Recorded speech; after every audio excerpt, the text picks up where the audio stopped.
வணக்கம். பவித்ரோதான ஏகாதசி இது எப்போ வர்றதுன்னா ஆடி மாதம் வளர்பிறையில் வர்ற ஏகாதசி.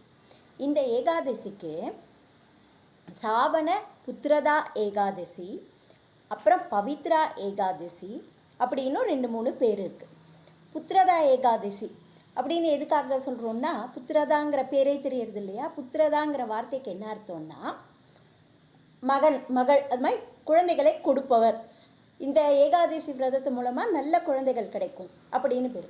மற்ற எல்லா ஏகாதசியும் வருஷத்துக்கு ஒரு முறை தான் வரும். ஆனால் இந்த புத்திரதா ஏகாதசி மட்டும், பவித்ரோதான ஏகாதசி ரெண்டும் ஒரே இது தான். அதுக்கு மட்டும் என்ன ஸ்பெஷல்னால் வருஷத்தில் 2 முறை வருது. இது ஒன்று ஆடி மாதத்தில் வரும், அப்புறம் மார்கழி மாதம் அந்த இது வருது இல்லையா, மார்கழி தை அந்த கேப்பில் நம்ம வைகுண்ட ஏகாதசின்னு சொல்கிறோம் இல்லையா, அதுக்கும் புத்திரதா ஏகாதசின்னு பேர். இந்த 2 ஏகாதசி மட்டும்தான் என்னென்னா தம்பதியர் சேர்ந்து ஒன்றா விரதம் இருந்து கரெக்டாக அந்த ரூல்ஸ் எல்லாம் ஃபாலோ பண்ணினா நல்ல அருமையான புத்திரர்களை பெறுவா அப்படின்னு இந்த ஏகாதசிக்கு பலன் சொல்லப்பட்டிருக்கு. இதோட பெருமை என்ன, கதையெல்லாம் இப்போ நம்ம பார்க்கலாம். இந்த கதை பவிஷ்ய புராணத்தில் சொல்லப்பட்டிருக்கு. வழக்கம் போல் யுதிஷ்டர் கிருஷ்ணர்கிட்ட கேட்குறார், இது இப்போ இந்த ஆடி மாத வளர்பிறையில் வர்ற ஏகாதசி பேர் என்ன கிருஷ்ணா, அதோட பலனெல்லாம் சொல்லுன்னு. கிருஷ்ணரும் சொல்ல ஆரம்பிக்கிறார். இது புத்திரதா ஏகாதசி அப்படின்னு இந்த ஏகாதசியை சொல்லுவாள். இந்த ஏகாதசியோட விரதத்தோட பலன் என்னென்னா நல்ல சத்தான குழந்தைகள் சந்ததியை பெறுறதும், அப்புறம் இந்த ஏகாதசி விரதத்தை சரியாக ஃபாலோ பண்ணுறவா அந்த குழந்தைகளோட நல்வாழ்க்கைக்கும் சேர்த்து இதுக்கு பலன் கிடைக்கும் அப்படின்னு சொல்கிறார். நல்ல சந்ததி இருந்தால் தானே அந்த இது நம்ம சமுதாயமும் நல்லாயிருக்கும். குழந்தைகள் இப்போ குழந்தைகளுக்கு தான் நிறைய ட்ரீட்மெண்ட், குழந்தை இல்லைன்னு தான் நிறைய பார்த்துட்டுருக்கோம் இல்லையா. அதுக்கு இந்த ஏகாதசி விரதத்தை நம்ம கண்டிப்பாக ஃபாலோ பண்ணோன்னா நம்ம ஆட்டில் இருக்கிறவாளையும் சொல்லணும். மோஸ்ட்லி எல்லோரும் என்ன நினச்சிப்பா, ஏகாதசியில் வயசானவா தான் ஃபாலோ பண்ணணும்னு நிறைய பேர் சின்னவாலாம் அதை ஃபாலோ பண்ணுறதில்ல. ஆனால் இது மெயினாக என்னென்னா குழந்தை வேணும்னு நினைக்கிறவா கல்யாணம் ஆன உடனே இந்த விரதத்தை ஃபாலோ பண்ணால் கண்டிப்பாக நல்ல குழந்தைகள் பெறும் அப்படின்னு சொல்லப்பட்டிருக்கு. அப்போ இதை கிருஷ்ணர் எல்லாம் சொல்ல ஆரம்பிக்கிறார். இதுக்கான கதை என்னென்னா துவாபர யுகத்தில் நடந்த கதை இது. துவாபர யுகத்தில் மகிழ்மதி, நம்ம கதையில் பாகுபலியில் பார்த்துருப்போம், அது ஆனால் முன்னாடியே இருந்திருக்கு. அந்த இடம் இருக்குது. அதை மகிஷ்ஜித் அப்படிங்கிற ராஜா ஆண்டுன்னு இருக்கான்.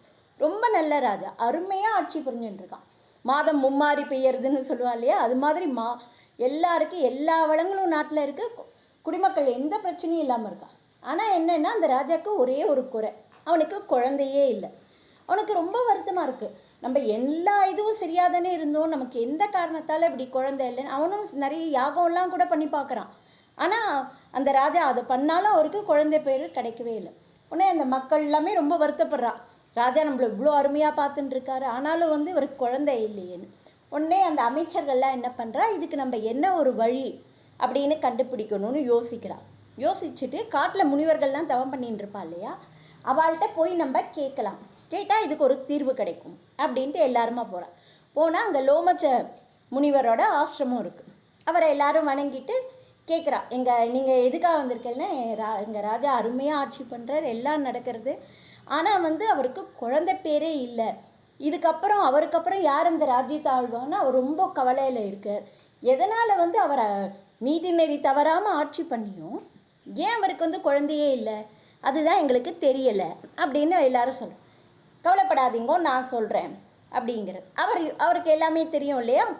அவரோட இந்த ராஜாவோட போன ஜென்மத்தோட இதை பார்க்குறார். போன ஜென்மத்தில் என்னென்னா இந்த ராஜா கொஞ்சம் கீழ்த்தரமான தொழிலெலாம் செஞ்சுட்டு மோசமான நிலையில் இருந்திருக்கான்.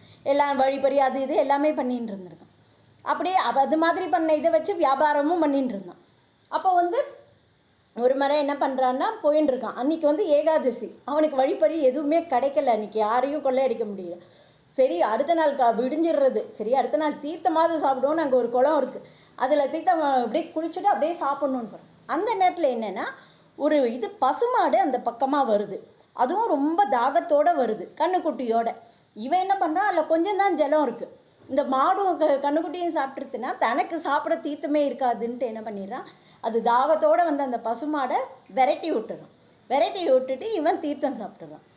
இது போன ஜென்மத்தில் நடந்தது. இப்போ என்னென்னா அவன் தெரிஞ்சோ தெரியாமலோ இந்த ஏகாதசி அந்த விரதத்தன்னைக்கு ஒன்றும் சாப்பிடாம பட்னியாக இருந்து இது பண்ணியிருக்கான். அதோட அந்த குளத்துல தீத்தாமாடிட்டு அந்த இது பண்ண அந்த நேரத்தில் தான் அந்த பசுமாடை விரட்டி விட்டான் துவாதசி அன்னைக்கு. இந்த ஏகாதசி விரதம் இருந்ததோட பலனா இவனுக்கு என்னென்னா நல்ல ஒழுக்கமான நல்ல ஒரு ராஜ்யத்தை ஆளக்கூடிய ராஜாவாக பிறப்பு கிடச்சிடுது.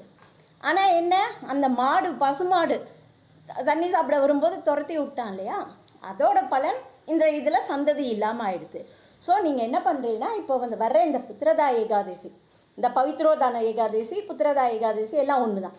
இந்த ஏகாதசிக்கு நீங்கள் என்ன பண்ணுங்க, ராஜாவையும் ராணியையும் விரதம் இருக்க சொல்லுங்க.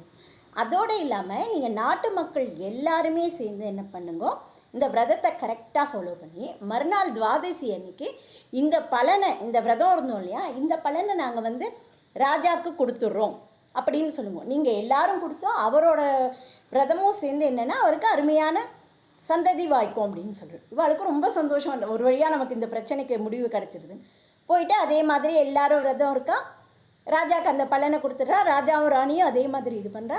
ராணிக்கு உடனே அந்த இது முடிஞ்ச அடுத்த இதுலேயே கர்ப்பமாயிடுறா.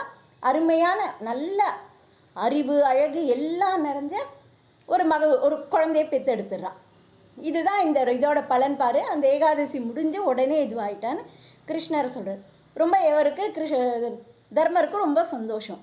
அப்புறம் வந்து சொல்கிறார், இந்த ஏகாதசி வந்து என்னென்னா நல்ல புத்திரர்களையும் கொடுக்கும், அந்த புத்திரர்களோட நல்வாழ்வுக்கும் வந்து நல்ல உறுதுணை புரியும். அப்புறம் இந்த உலக வாழ்க்கைக்கு தேவையான எல்லா சத்தும் என்னென்ன நமக்கு தேவைன்னு நினைக்கிறோமோ அது எல்லாத்தையும் கொடுக்கும். நம்மளோட பாவங்கள் எல்லாம் தெரியாமல் செஞ்ச பாவங்களை எல்லாத்தையும் போக்கி நமக்கு இந்த வாழ்க்கைக்கும் எல்லாத்தையும் கொடுத்து பிற்கால வாழ்க்கைக்கு மோட்சத்தையும் கொடுக்கறதுக்கு இந்த ஏகாதசி விரதம் ரொம்ப முக்கியமானது அப்படின்னு அவர் சொல்கிறார். அப்புறம் இந்த ஏகாதசி விரதம் இந்த கதையை கேட்குறவாளுக்கே யாகம் செஞ்சதுக்கான பலன் கிடைக்கும், அந்த அளவு இது. அதனால் என்னென்னா நீங்கள் கேட்குறவா எல்லாருமே என்ன பண்ணுங்க, இன்றைக்கி இதான் ஏகாதசின்னு. குழந்தைகளுக்கு பொதுவாக கதை ரொம்ப பிடிக்கும். குழந்தையில உட்கார வச்சு இன்றைக்கி என்ன ஏகாதசி தெரியுமா சும்மா ஜஸ்ட்டு சொல்லுவோம். நம்மளமாவது மறந்துடுவோம். குழந்தைகளுக்கு ஒரு விஷயத்த சொன்னோன்னா அதுங்க நல்லா ஞாபகம் வச்சுட்டு என்ன கேள்வி கேட்கும். ஸோ அவளுக்கு கேள்விக்கு பதில் சொல்லணுங்கிறதுக்காகவே நமக்கு நிறைய விஷயத்த தெரிஞ்சுக்கணும்னு தோணும். அதுதான் இந்த ஏகாதசியோட பலன். நம்ம எல்லாரும் கண்டிப்பாக இந்த ஏகாதசியை இது பண்ணணும். ஏகாதசி முடித்து அடுத்த நாள் துவாதசி அன்னைக்கு கஷ்டப்படுறவாளுக்கு வந்து தானம் கொடுத்தோன்னாலும் ரொம்ப நல்லது. நம்ம சந்ததி எல்லாம் வந்து நல்ல வாழ்க்கை அமையறதுக்கு இந்த இது நல்ல உதவி பண்ணும். நம்ம சேனலை எல்லோரும் பார்க்குற நிறைய பேர் போன வீடியோலேயே சொன்னேன், வந்து 90% வந்து சப்ஸ்கிரைப் பண்ணாமலே பார்த்துட்டுருக்கா. அதனால் பார்க்குற எல்லாருமே கொஞ்சம் சப்ஸ்கிரைப் பண்ணலைன்னா நல்லது. அதே மாதிரி கமெண்ட்லேயும் சொல்லுங்கள் என்னென்ன வேணும் கதைகள்னு கேட்டால் நம்ம இந்த ஏகாதசி தவிர மற்ற கதைகளையும் நம்ம வீடியோவில் போடலாம். நன்றி, வணக்கம்.